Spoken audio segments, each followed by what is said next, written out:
The news, cholera outbreak in Ogun State claims 5 lives as government fumigates environment to contain disease.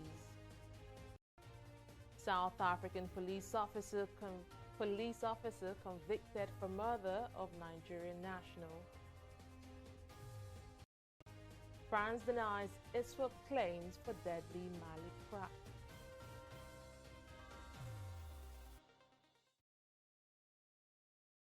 The Ogun State government, hello and welcome to News Now. I am Fidelia Aguncha. The Ogun State government has confirmed outbreaks of cholera in the state with 5 deaths recorded. Permanent Secretary, Ministry of Health Adesonya Ayinde, at a press conference on Friday, said 12 cases have so far been reported in 4 communities across the state. He says the government has commenced intense fumigation of the environment to contain the spread of the highly contagious disease. According to the government's permanent secretary, the first case involved a 33-year-old woman who started displaying symptoms of the disease after consuming food and water at the Kuto market. He added that prior reported suspected cases of cholera linked to the Kuto market is yet to be confirmed, but the government, through Water Corporation, would commence screening of local sources of water in the communities. Ayinde also warned residents of the state to desist from open defecation to check the spread of the infection. Well, still in the southwest, no fewer than 6 people, including 2 children, have been reported killed following a gas explosion in the Ajegunle area of Lagos State. Confirming the incident, General Manager of the Lagos State Emergency Management Agency, LASEMA, Femi Osoyintolu, said the inferno was caused by leakage from a cylinder at a gas shop. He also placed a death toll at 2 dead and several others injured. Residents of the community, however, placed the casualty figure at 6 dead and 52 injured, saying the explosion happened when a customer at a gas vendor tried receiving a phone call. The bodies of the dead have been deposited at a morgue, while the injured are receiving medical treatment. A 24-year-old South African police constable, Austin Reynard, has been found guilty for the 2018 murder of a Nigerian, Ebuka Okoli, in Durban, KwaZulu-Natal. Reynard is accused of killing Okoli by shooting him at close range and robbing him during an unauthorized raid. He was charged with 1 count of murder and 3 counts of robbery. Reynard was convicted on all charges on Friday after his accomplice in the raid testified against him. His sentencing is scheduled for Monday, December 2nd, 2019, and he faces at least 15 years in jail. The National Agency for the Control of AIDS, NACA, is calling for improved national HIV response through more vigorous community engagement. The Director General of the agency, Gambo Aliyu, made the call at a press conference to mark the 2019 World AIDS Day in Abuja. This next report has more. A survey by the Nigerian government indicates that HIV and AIDS prevalence in the country dropped from 2.8% to 1.4% as at March 2019. To further reduce this figure, President Muhammadu Buhari launched the revised National HIV and AIDS Strategic Framework for 2019 to 2021 to guide the country's future response to the epidemic. As Nigeria joins the world to celebrate the 2019 World AIDS Day, Minister of Health Osage Ehanire highlights other steps being taken by the government to cut down the current 1.9 million HIV/AIDS population in the country. The past contribution Nigeria used to make was $10 million, and this year we made a pledge of $12 million, of which over the next 3 years, of which we have included part in the budget to be paid, so that we are up to date and on track to meet our pledge. The 2019 World AIDS Day is themed Communities Make the Difference. Director General, National Agency for the Control of AIDS, Aliyu Gambo, calls for increased funding from the government and international agencies to help communities better fight the epidemic. The goal going forward is to control the epidemic, and we are at the last mile stage of the control of HIV epidemic. What is needed now are 2 things. one, sensitize Nigerians and energize communities to take this campaign to the grassroots and encourage every Nigerian to know about their HIV status and do something about it. The Nigerian government was also charged to identify and support more people living with the HIV virus to meet the United Nations 90-90-90 targets. For Nigeria to achieve the 90-90-90 targets, we need to find and place at least 500,000 more people on treatment. We need to improve treatment outcome and close the tap on new infections. Our most effective testing strategy is index testing and partner notification. Communities are the core of its success. With the National HIV and AIDS Strategic Framework, Nigeria hopes to provide access to quality care and support services for 90% of its HIV/AIDS population by 2021. Fidelia Aguncha, TV360, Abuja. The Nigerian government has provided a bond of $200 million to a court in the United Kingdom as part of efforts to overturn the $9.2 billion judgment debt against it in favor of an Irish firm, Process and Industrial Development Limited, PNID. The Attorney General of the Federation and Minister of Justice, Abubakar Malami, said this in a statement. He described the development as a positive step for Nigeria to step aside the judgment. He added that the decision to provide the bond emanated from the British court's acceptance of a request from Nigeria for a variation of the September decision of the court. The court had ordered Nigeria to pay $200 million to it while permitting the stay of execution of the judgment.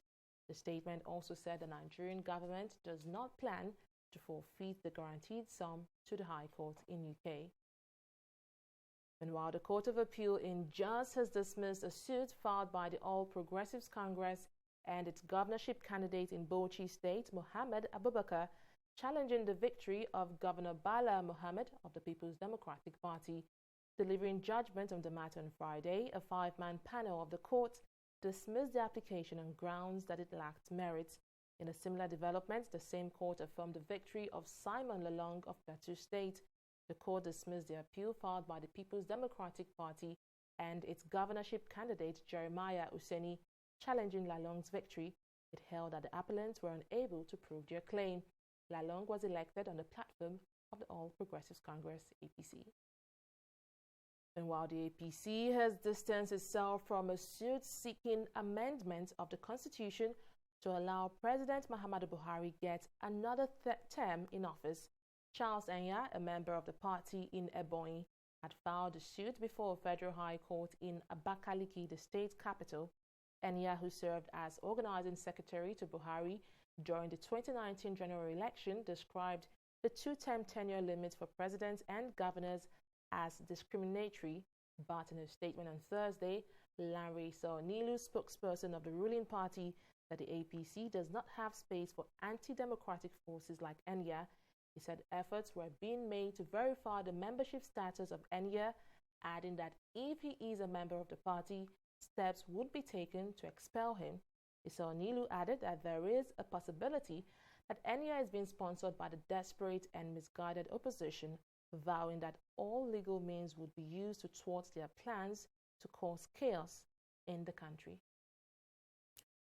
Well, still with the judiciary, the Supreme Court has sacked a prominent monarch in Oyo State, Eleruwa of Eruwa, Obasanjo Adebayo Adigbola, who emerged the Eruwa in 1998, following the death of his predecessor, Bolanle Olaniyan, in 1994, was first dethroned by the High Court, which ruled that his selection, nomination, and approval by the state government was irregular, null, and void. But dissatisfied with the judgment, the monarch filed an appeal and approached the Supreme Court, which has now put an end to the legal tussle. The Oba has now been asked to vacate the seats. Climate change is perhaps one of the most severe global challenges in the 21st century, and Africa is expected to bear the brunt of the devastating impact.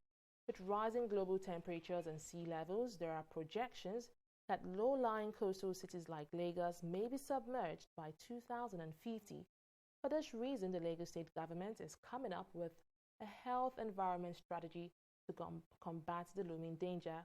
Onyi Adekunle has more in this next report. Lagos is popularly referred to as the city of aquatic splendor due to its topography, which is dominated by wetland assets.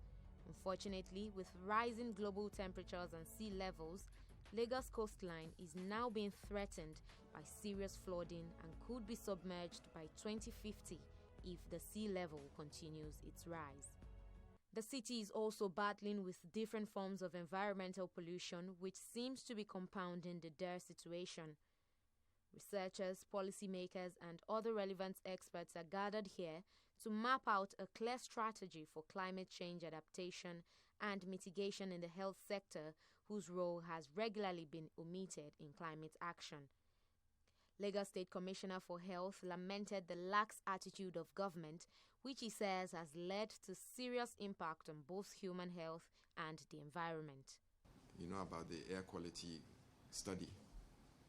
You know, that's the kind of thing we need to do. But unfortunately, this is a project that's been running since 2015 and it really hasn't taken off. It's a reflection of how serious we are.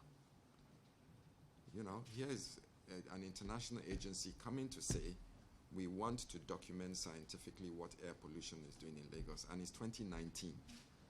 We're almost into 2020, and the project has not taken off. We could have by now had very hard, concrete scientific data with health implications and convert that into economic terms. According to reports by the World Health Organization, indoor and outdoor air pollution level in Lagos is also on the rise, with thousands of deaths recorded annually. The government is now looking to rely on empirical data to combat the looming danger. Today, from our own emission inventory, Lagos is having over 26 million tons of CO2 emission equivalent. CO2 equivalent from 3 sectors. We didn't look at 5 sectors. We look at 3 sectors: transportation, energy, and waste. And energy has 55% because all of us are on generator. When we did a pathway scenario of this, by 2050, if business as usual continue, we'll be eating 180 million tons. Thank God that we are partnering with health. We want to know the data that the general hospitals have. What are the record of the sickness brought? Because until we are able to put everything in figures, in numbers, our decision makers or decision whatever will not know the significance of the problem we are in. The Commissioner of Health also called for more government support for the recycling industry as an effective way of decreasing the generation of greenhouse gases. We can develop thousands of hectares of bamboo, start a bamboo conversion to plastic industry, and that's money. You are creating jobs, you're protecting the environment, you're putting yourself on the map. If we want to save our environment, you really need to attract industry that focuses on environmental rehabilitation and give them the tax breaks, the protection and the incentives so that it becomes an attractive area to a space to step into. By 2020, governments are expected to submit updated plans known as Nationally Determined Contributions (NDCs), which are key to the 2015 Paris Agreement.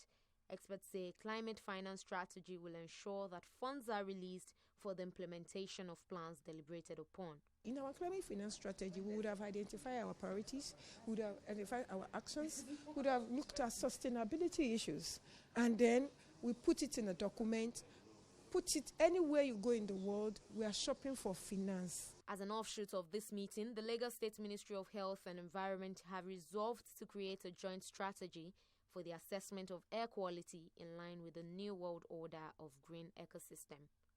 Onyi Adekunle, TV360, Lagos. On News Now will continue in just a moment. Don't go away. It's about the files your secretary presented to me regarding the company's salary. Yes, the figures don't seem to add up. I suspect there's some form of a discrepancy. Precisely, sir. Keep the figure that way. So that's fraudulent, sir. That's my money. I'm sorry, sir. I can't do that, sir. See how padded your sheets are. Are you telling me you cannot pad up figures? Sir, padding is against best auditing practices, and it's a form of corruption. It's true. Accountant. You were testing. Thank you, sir. That's it. Bagole, Yes, sir. you are fired. Fine. Yes. Fine, sir. Rather than watch corruption grow under my watch. Padding is a form of corruption and not in my country, sir. Corruption not in my country. Stop corruption now.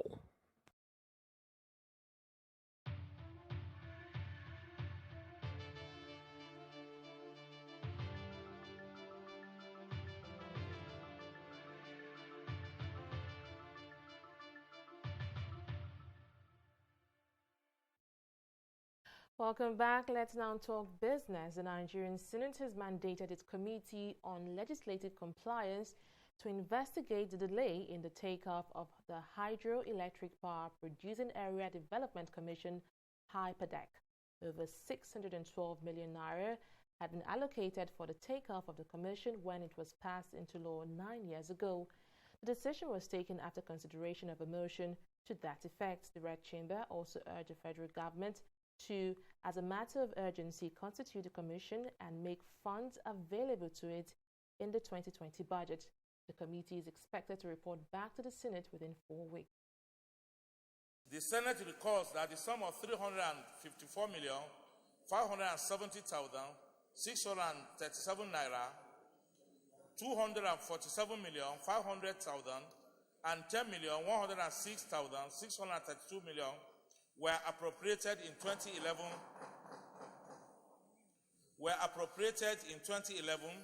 2014, and 2015 budgets, respectively, for the Commission, while nothing was allocated in 2012, 2013, 2016, 2017, and 2018 budgets. And the Senate is disturbed that despite these allocations made, the Commission has not taken off, and this has brought enormous hardship of the people of the area.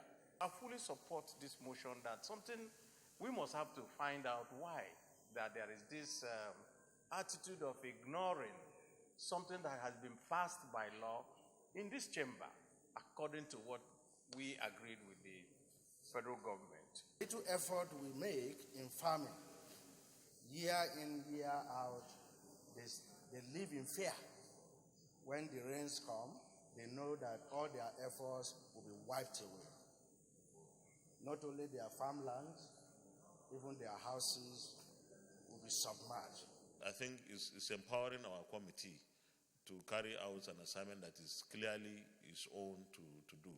So the Committee on Legislative Compliance, I'm sure this will be your first test and outing, and you will have a lot of engagement with the Office of the Secretary to Government of the Federation, because most of these things take off from there, or they don't. So you still have to do your work, but we'll talk to those in authority from the sidelines. President Muhammadu Buhari says the federal government will soon commence the construction of the Ajaokuta-Kaduna-Kanu gas pipeline, AAK. Buhari said this in Malabo, Equatorial Guinea, while addressing the 5th Gas Exporting Countries Forum Summit on Friday. He said Nigeria has led the way in the construction of the West Africa gas pipeline, which runs through 4 West African countries. The 600-kilometer AAK gas pipeline, which forms Phase 1 of the Trans-Nigeria Gas Pipeline Project, is designed to enable gas connectivity between the East, West, and North. Buhari added that the viability of extending the gas pipeline system across the Sahara to Algeria in North Africa is still under consideration. While the federal government deducted a sum of 35.51 billion naira from allocation made to states for external debt servicing, contractual obligations, and others. The deduction, which were for the month of September, were made from the allocations given to state governments from the Federation account. An analysis of the Federation Account Allocation Committee report prepared by the Office of the Accountant General of the Federation showed that the 35.51 billion naira was made up of servicing of 3.6 billion naira and contractual obligation of 5.79 billion naira. The sum of 26.08 billion naira was deducted from the state for National Water Rehabilitation Project, National Agricultural Technology Support Program. Other deductions made under the 26.08 billion naira were salary, bailouts, payment for fertilizer, state water supply project, state agricultural project, and national Fadama project.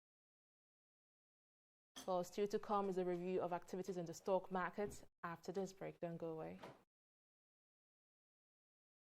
Corruption not in my country.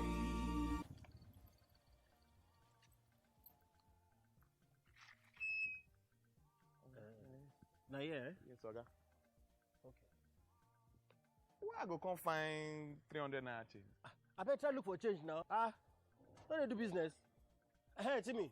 Ade, bro. I be. I beg, give me 200 naira. Make I take sort out this guy. If let's say no get change. Take it, give him. I said 200. Give him 100 naira. Yeah. Okay, I agree to pay 200.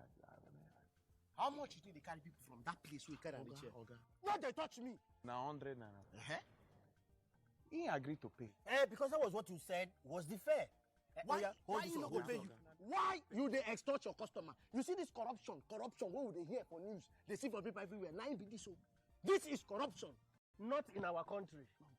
Corruption not in my country. Stop corruption now.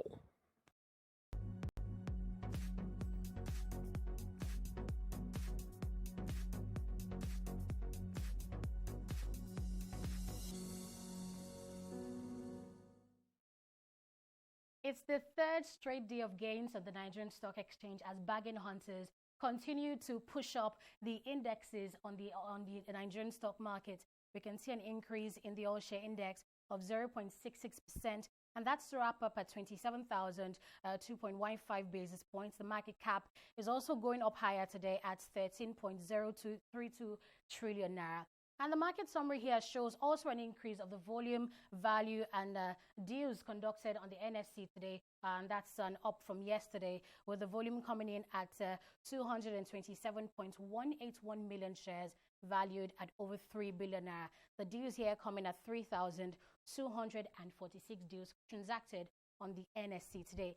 And let's see the index rises today. And Nestle Nigeria PLC, we see it sold yesterday for 1,000 naira, 299.9. And of course, today we see that it's up at 1,350 naira per share. MTN Nigeria PLC is also gaining by 2 naira. And we also see that Cement Company of Northern Nigeria and UACN are also recording gains. And unfortunately, some lose and some gain. And Stanbic IBTC Bank is dominating the losers chart today with, of course, a decrease. It was selling yesterday at 40.1 naira per share, and today it's selling at 38.15 naira per share. Dangote Cement also today is seeing sell-offs, and Kutix Insurance and, of course, Ikeja Hotel. And now to the global stock market. We see here that obviously, it's sadly a bearish market today. FTSE, Dow Jones, and the Nikkei are recording declines of 0.83%, 0.32%, and 0.49% respectively. After this break, Fidelia will return to give you updates on the foreign scene. Please stay with us.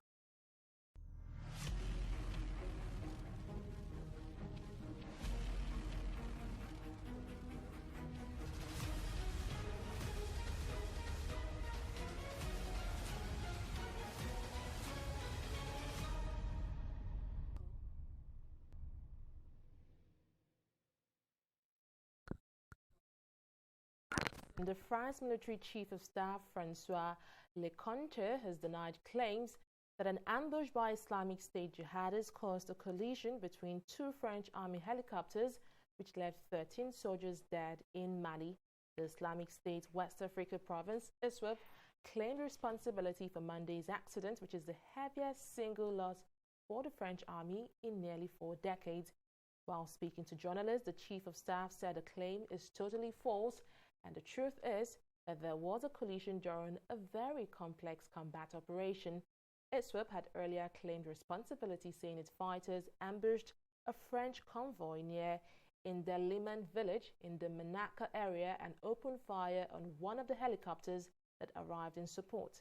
The accident brought to 41 the number of French troops killed in the Sahel region since Paris intervened against jihadists in northern Mali in 2013. And in sports, Arsenal has sacked head coach Unai Emery after the club's worst run of results since 1992. The Gunners have won only 4 of their 13 Premier League games this season and are now 8, which is 8 points adrift of the Champions League places. Emery has been replaced on a temporary basis by assistant and former Arsenal midfielder Freddie Ljungberg. Meanwhile, Nigerian sports pundit Kunle Solaja has been reacting to the development, and here is what he's been saying. That shows how dynamic the football industry is. And if you remember, one of the most challenging jobs anybody can take is to be a football manager, a football coach, because you are as good as your last result. When the results fail to scale with expectation, in most cases, sack follow. And that is exactly what has happened in the case of Unai Emery. And it is only when a coach has really entrenched himself into a system, like we had in the case of Alex Ferguson in Manchester United, or you have with Wenger in the Arsenal, that, as at that time, that coach may not be judged with immediate result, but depending on the goal, the agenda set by the club. You know, during Wenger, the agenda was to make profit, to be able to recoup the money spent on building the Emirates Stadium. So, and that explains why Arsenal was not really investing so much in acquiring new players, and at the same time, they are always eager to sell their big players so as to recoup part of the money. But with that one done now, the only thing the management of that club will expect is to deliver trophies, to be in the situation to win trophies. For that, it's on News Now. Many thanks for watching. Bye for now.